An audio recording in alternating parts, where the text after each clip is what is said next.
আজকে রাতের খাবার নিয়ে চলে এসেছি। তো আজকে রাতের খাবার কী কিনেছি দেখো। এখানে এনেছি একটু পুরো হোল ফিশ আর সাদা ভাত, আর এনেছি এই যে ডাল। তো আজকে এই দিয়েই খাওয়া দাওয়া হবে। আর এই মাছটা পুরো একদম একটা একটা মাছ। তো আজকে এই দিয়ে খাওয়া দাওয়া শুরু করবো।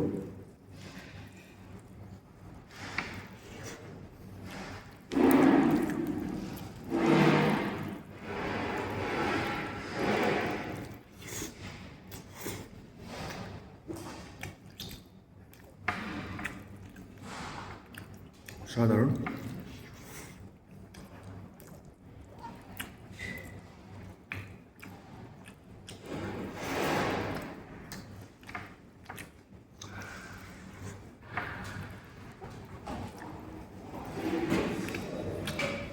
এরকম বাড়িতে ট্রাই করো, মাছ ডাল ভাত, আর অবশ্যই ট্রাই করার পরে কমেন্ট করে জানাবে কেমন লাগলো।